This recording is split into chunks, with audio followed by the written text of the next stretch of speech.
Meet the Herdmans, six skinny, stringy-haired kids, all alike except for being different sizes and having different black and blue places where they had clonked each other, is how the narrator describes them.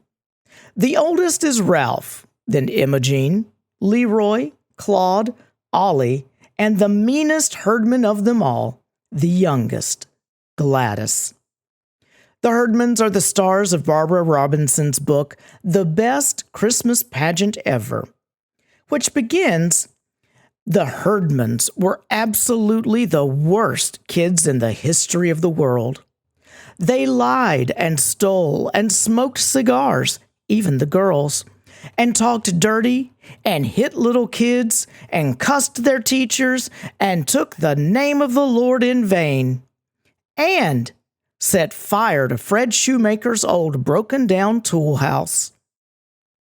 This band of misfits turn a small-town church and its annual Christmas pageant upside down when they are cast in the leading roles. The pageant has become commonplace and static, but the Herdman kids, who have never walked into a church, hear the Christmas story for the first time and offer their own interpretation, which the town will never forget. As the story opens, the Herdmans have set fire to an old toolhouse with a chemistry set they stole from the hardware store. The firefighters arrive along with donuts, but the Herdmans take all the donuts for themselves, stuffing them in their shirts and pockets. The lesson they learned was that wherever there's a fire, there will be free donuts sooner or later. The Herdmans live above a garage and have a front yard of rocks and poison ivy. Their cat is so mean, the mailman is convinced it's a bobcat. Their father left when the youngest, Gladys, was 2, and their mother is hardly home, so the Herdmans raise themselves. They spend their time trying to smash each other underneath the garage door. One day, Claude Herdman brings that cat to first grade, and it wreaks havoc, attacking the children, slurping up the goldfish, and eating another student's pet mice. Imogene spends her time at school terrorizing the other kids by finding out their weights and then blackmailing the heaviest ones until they give her what she wants. The setting of the story is a small town during the holiday season. Mrs. Armstrong, a true church lady whose duties include running the Christmas pageant, breaks her leg and is in the hospital. The narrator, an unnamed school-aged girl, explains that her mother gets stuck with the job of running the Christmas pageant. Ultimately, the narrator tells us, it was her brother Charlie who was to blame for the Herdmans getting involved in the pageant. Charlie is tired of Leroy Herdman stealing his dessert from his lunch at school and tells him it doesn't matter because he gets all the desserts he wants at Sunday school. Sure enough, all 6 Herdmans show up at church the next Sunday looking for snacks. When they hear about the Christmas pageant, they are all the more interested. At the first pageant meeting, the narrator's mother assigns the main roles, but no one volunteers except for the Herdmans. Imogene and Ralph would be Mary and Joseph.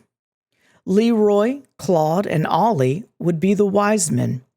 And the youngest Herdman, Gladys, would be the angel of the Lord.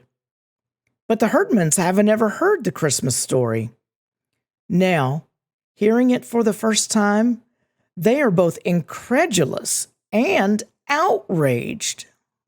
For example, they can't believe there was no room for Mary and Joseph in the inn, for instance, and that child welfare wasn't there to check on the baby. When they hear of the swaddling clothes in the manger, they imagined the baby Jesus tied up and put in a feed box. They think the wise men's gifts of frankincense and myrrh are ridiculous. And when they learn that King Herod wanted to have baby Jesus killed, they are mad that he won't be in the Christmas pageant because they wanted a chance to beat him up. Much of the church community wishes the Herdmans will be kicked out of the pageant, including Alice Windekin, the narrator's best friend, who has played Mary in the past. Alice, prim and proper, writes down all the horrible things the Herdmans say in her notebook. She tells the narrator that if she were Mary, they could have a live baby play baby Jesus. But no one wants to offer up their baby, given that Imogene has the part. Actually, Imogene is very protective in her role as Mary.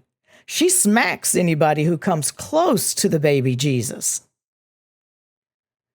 On the night of the dress rehearsal, several ladies are at the church preparing for a potluck supper. The rehearsal is chaotic anyway, but one of the church ladies sees smoke in the bathroom, most likely from the Herdmans smoking cigars, and calls the fire department. The children climb all over the fire trucks. Neighbors pour out of their home, and the applesauce cakes for the potluck supper burn. Reverend Hopkins, the pastor of the church, runs over from the parsonage in his bathrobe. When Alice Windekin's mother, in addition to many others, call him to complain, he asks the narrator's mother if they should call off the pageant. She refuses. As the narrator tells it, everyone comes to the pageant to see what the Herdmans will do. And the pageant is different than it's ever been before. Imogene as Mary and Ralph as Joseph don't come onto the stage right away, but stand in the doorway, looking lost and scared with the big congregation and the church filled with candlelight. When they finally enter, Imogene thumps the baby Jesus on the back, burping him before she puts him in the manger. The narrator comments that Imogene and Ralph actually seem to her an accurate portrait of the Holy Family. Lost and scared, and just trying to take care of their baby. After the shepherds enter, the angel of the Lord is supposed to announce the birth of the Christ child.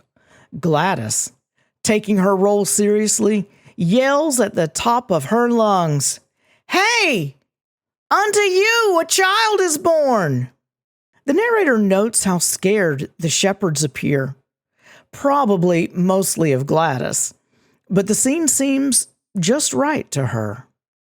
When the wise men enter, Claude, Leroy, and Ollie, they come bearing a ham instead of gold, frankincense, and myrrh. The gift feels all the more meaningful. A gift from their own food basket received from the Church Charitable Works Committee. Toward the end of the pageant, the narrator sees tears in Imogene's eyes.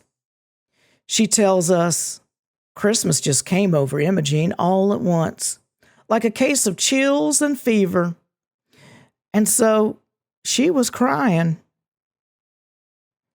After the pageant is over, the Herdmans insist that the narrator's mother take the ham.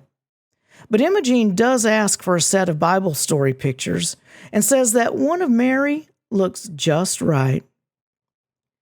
As the narrator and her family step out into the snowy night, they have a new appreciation for the human beauty of the Christmas story.